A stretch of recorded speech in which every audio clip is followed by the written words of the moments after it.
할렐루야.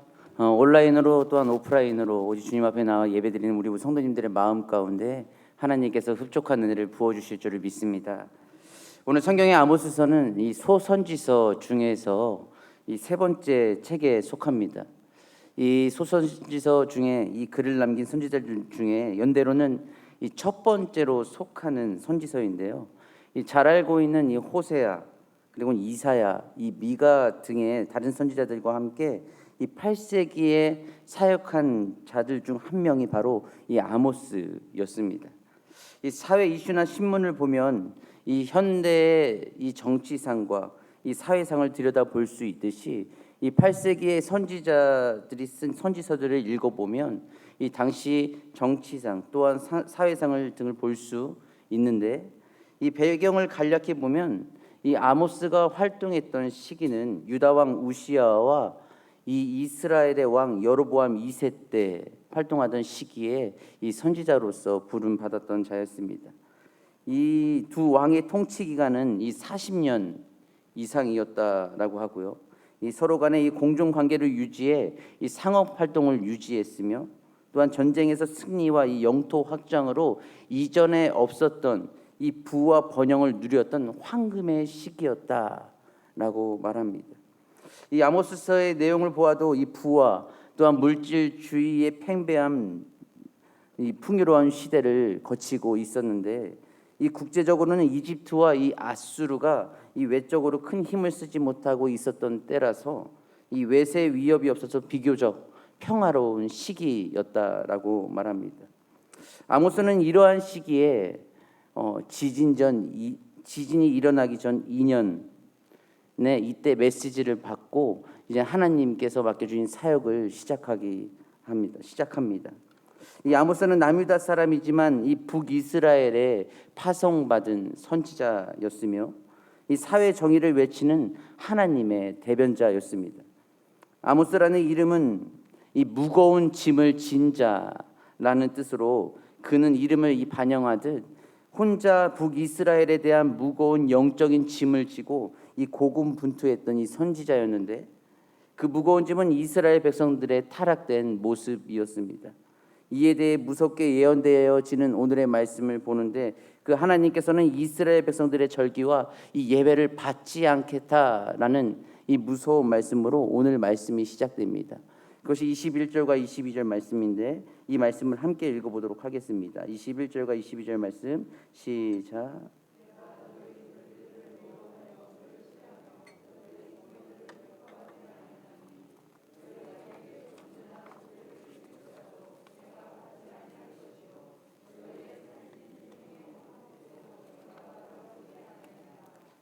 아멘. 하나님의 백성들이 이 정해진 절기에 따라 또한 집회 때마다 모여서 이 번제와 소제 그리고 화목제 등을 드렸지만, 하나님께서 너희들의 그러한 예배 모임과 제사들을 싫어하시고 하나님의 백성들이 소리 높여 부르는 이 찬양도 받지 아니하신다라고 선포하고 있습니다. 이 절기와 성회와 예배들을 명하셔서 그 절차를 따라 하나님 앞에 예배를 드렸는데 왜 하나님은 그 예배를 거부하시는 것일까요? 그 이유는 이 그들이 하나님과의 인격적인 만남을 기대하지 않은 채 이 자신들의 감정이나 이 종교적인 이 분위기에 젖어서 이 형식적이고 습관적인 예배를 드렸기 때문이었다라고 말씀합니다. 다시 말하면 예배의 목적을 잃어버렸던 것이 그들의 모습이었던 것이었죠. 예배를 드린다는 것은 무엇입니까? 하고 있던 모든 일을 중단하고 아무리 시급한 상황일지라도 그 모든 것도 다 중지하고 나 자신을 하나님의 시간에 맞추는 것이 바로 우리가 드리는 예배입니다. 하나님과의 인격적인 만남을 기대하며 마음을 다하고 힘을 다해서 전심으로 찬양을 드리며 산제사로 나를 드리는 것이 예배임에도 불구하고, 그들은 이 예배의 목적을 잃어버리고 자신들의 종교적인 습관에 젖어서 이 예배를 참석했던 것이 그들의 잘못된 모습이었던 것이었죠.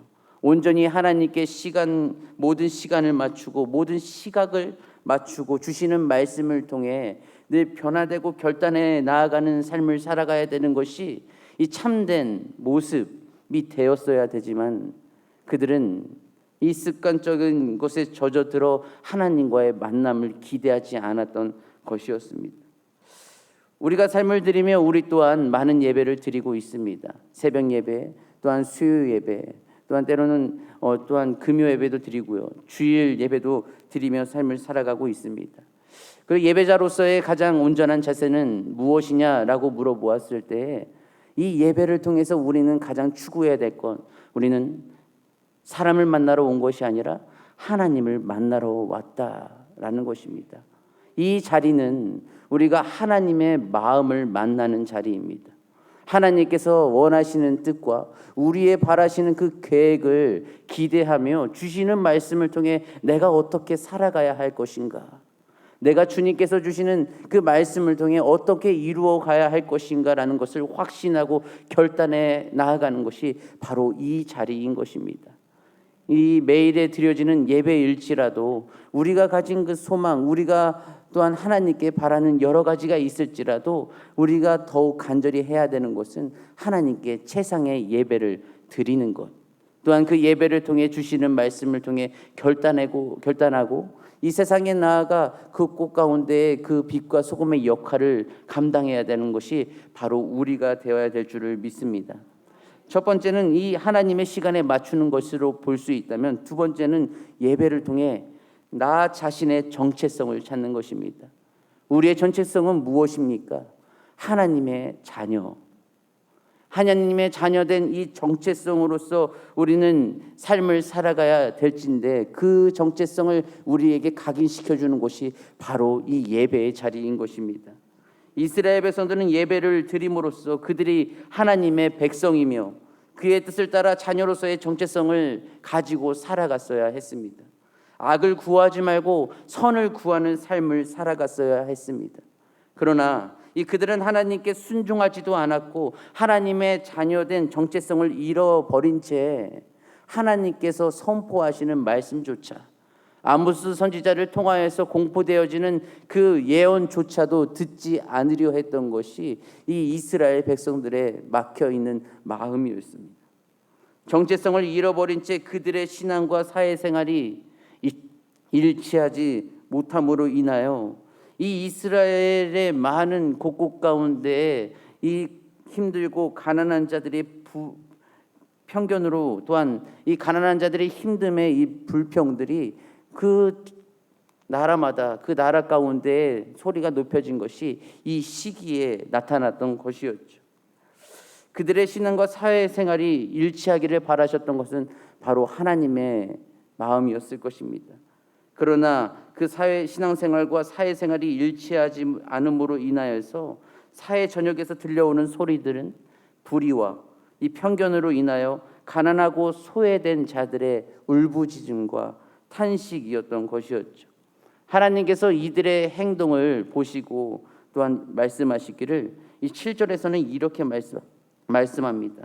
정의를 쓴 쑥으로 바꾸며 공의를 땅바닥에 던지는 자들아. 또한 12절에서는 이렇게 말씀합니다. 그들은 가난한 사람을 짓밟고 의로운 사람을 학대하며 뇌물을 받고 법정에서 가난한 자들을 억울하게 했다라고 하며 그들의 악행했던 모습들을 하나하나 다 드러내십니다. 하나님을 예배한다고 하면서도 하나님께서 원하시는 삶을 살아가지 못한 것이 그들의 죄악이었습니다. 그들이 드렸던 이 예배조차 하나님을 찾는 일과 무관한 것이 되어 버리는 현상, 이 행위로 끝나고 마는 것이 이 그들의 행태였던 것이었죠. 악을 미워하고 선을 사랑하라. 또한 너희가 살려면 나를 찾으라. 성문에서 정의를 세우라고 말씀하셨음에도 불구하고 그들은 그 말씀대로 삶을 살아가지 못했습니다.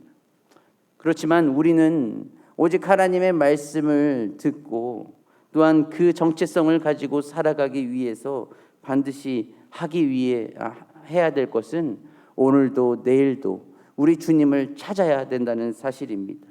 말씀을 통해 나의 정체성을 다시금 세워나가고 말씀을 통해서 곳곳에 세워주신 이 사회 어느 곳에 세우실지라도 그 정의를 세워나가기 위해서 힘써 나가야 되는 그 주인공이 바로 우리 성도님들이 되시기를 소망합니다. 이로 인해 오늘 본문에서 하나님은 말씀하십니다. 너희 성회들을 내가 기뻐하지 않는다.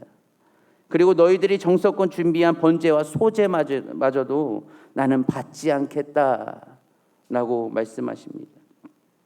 하나님께서 이들에게 진정 원하셨던 것은 제사와 또한 제물 그리고 아름다운 음악이 아니었습니다. 제사 이전에 의를 요구하시며 의를 동반하는 제사라야 이를 기뻐하신다는 것이었죠. 그러나 당시 이스라엘은 하나님께서 중히 여기시고 우선시하는 이 의를 버리고 불의와 거짓 이 죄악을 일삼으며 오로지 형식적인 제사만 그 예배만 드렸을 뿐이었습니다. 그들이 그렇게 선포하신 이후에 이러한 삶을 사는 그들에게 아모스의 유명한 말씀을 주시는데 그 유명한 말씀은 바로 5장 24절 말씀인데요. 이 말씀을 함께 봉독하도록 하겠습니다. 시작.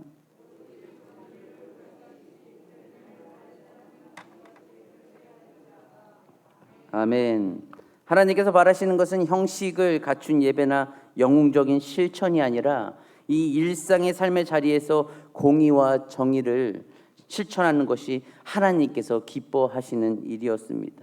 가난하고 병들고 이 나약한 사람들까지도 살아갈 수 있도록 돕는 것, 또한 무능한 사람, 부족한 사람이 있다고 할지라도 이 우리 공동체가 그를 부둥켜 안고 가야 하는 것이 바로 이것이 공의.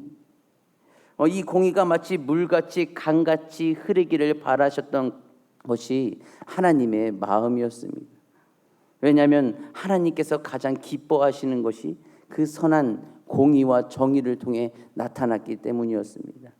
이 정의와 공의 이 땅 가운데에 사회에서 이루어가는 것은 참으로 쉽지 않은 일인데요.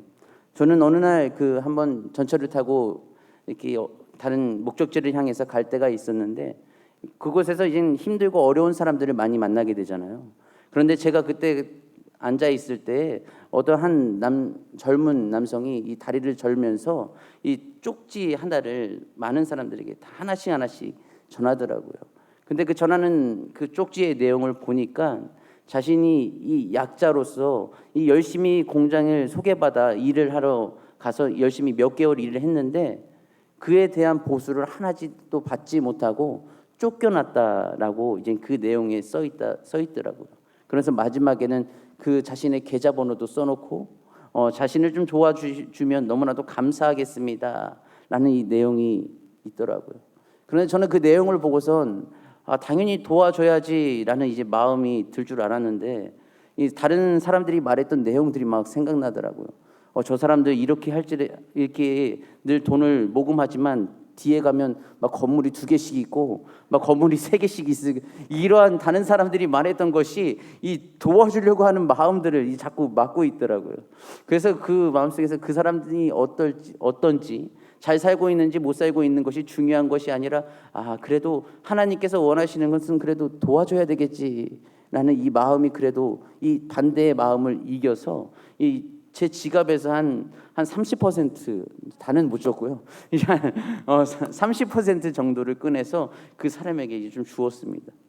그런데 그렇게 주었을 때 그냥 받고서 지나갈 줄 알았는데 저는 거기서 너무 부끄러웠어요. 갑자기 그 사람이 받고 나서 좀 멀리 떨어져서 90도로 저에게 감사합니다 하면서 소리를 지르시더라고요. 이 큰 소리를 해서 너무나도 당황하나 보지 그냥 고개만 끄덕이고 이렇게 다른 곳을 시선을 옮겼는데 이렇게 작은 일이었지만 그때 상황은 부끄러웠지만 하고 난 이후에 돌아오는 길에 마음이 얼마나 평안하고 기뻤는지 지금도 그 마음은 계속 느껴지더라고요. 어찌 보면 그것이 한 사람을 돕고 힘든 사람들에게 또한 마음을 주는 저의 처음 이루었던 하나의 결실이었습니다. 그런데 그것으로 끝난 것이 아니라 이후에는 조금 더 단계가 높은 것들을 저에게 마음에 심어 주시더라고요. 그것은 돈이 더 높아진다든가 내가 할 수 없었던 많은 일들을 이 말씀을 통해서 자꾸 주시는데 때로는 못할 때도 너무나도 많았습니다. 그런데 점진적으로 하나님께서 마음을 주시고 또한 자녀로서 삶을 어떻게 살아가야 되는지 말씀을 이 생각과 마음속에 찔러 주셨을 때 점진적으로 변화되어가는 이 저의 모습을 발견할 수 있었던 것이었죠. 그렇기에 우리가 이 예배를 통해 말씀을 듣고 예배를 통해서 그 정체성을 더욱 깊게 새겨 나아갈 때에 이 사회에 나아가서 작은 일일지라도 영웅적인 그러한 일들이 아닐지라도 하나님께서는 작은 일을 통해서 그의 일하심과 하나님의 살아계심을 전하기를 원하신다는 것입니다. 어찌 보면 이스라엘 백성들에게 이 신앙생활과 사회생활 모든 것이 적합하게 하나님의 뜻에 이루어져 살아가기를 원하셨던 것과 같이 우리에게 바라시는 한 가지, 많은 재물과 또한 최고의 마음으로 예배를 드리는 것처럼 곳곳에 세워진 사회 그 자리에서 하나님의 이름으로 또한 그 자녀로서 선을 이루어 가는 것이 바로 우리가 해야 할 책임이 아니겠습니까?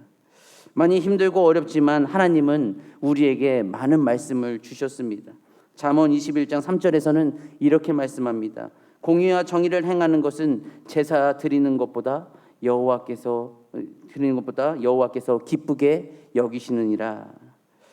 우리는 하나님의 자녀라는 정체성을 가진 자로서 공의와 정의를 행하는 삶을 살아야 합니다. 왜냐하면 이 하나님께서 기뻐하시는 공의와 정의를 지향할 때 우리는 하나님을 찾게 되고 하나님을 기억하는 사람이 될 수 있기 때문입니다. 불의하고 악한 세대 가운데서 우리 모두가 이 정의와 공의의 강줄기로서 이 땅을 정화하고 거룩하고 정결케 하는데 앞장설 수 있기를 바랍니다. 하나님께서 오늘날 우리를 세우신 것은 생명의 구원의 역사를 감당하도록 하기 위함입니다. 오늘날 한국교회는 이 시대가 악하여 사람들이 교회를 멀리한다고 말하는 부분도 있지만, 그러나 그렇게 말하기 이전에 과연 우리가 이 세상 가운데 정의를 물처럼 공의를 강물처럼 흘렸는지를 우리의 모습을 되돌아보아야 할 것입니다.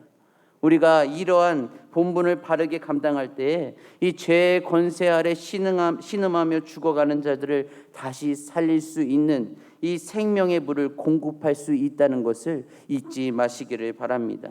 설한데 지혜롭고 악한데 미련하여 우리가 정의와 공의를 실천하고자 나아갈 때 반드시 하나님께서는 우리를 통해 많은 영혼들을 주님께로 인도하여 주실 줄을 믿습니다. 함께 기도하시겠습니다. 사랑의 하나님 아버지, 우리 이 땅 가운데 삶을 살아갈 때에 아버지 앞에 최상의 마음으로 최상의 것으로 예배를 드리면서 주님께서 세워주신 사회 곳곳 그 자리에서 하나님의 자녀된 정체성으로 또한 하나님의 일하심의 귀한 역사를 기대하며 선한데 지혜롭고 악한데 미련한 삶을 살아갈 수 있도록 우리를 인도하시고 다스려 주시옵소서. 하나님께서 뜻하시는 삶, 하나님께서 원하시는 그 공의와 정의를 행하기 위하여 늘 나를 빚어주시고 우리를 주님께서 기뻐하시는 모습으로 가꾸어 가주셔서 늘 어느 곳에 세워두신지 하나님께 인정받고 사람들에게 인정받는 삶을 살아갈 수 있도록 우리를 통해 역사하여 주시옵소서. 사랑이 많으신 우리 주 예수님의 이름으로 기도드리옵나이다.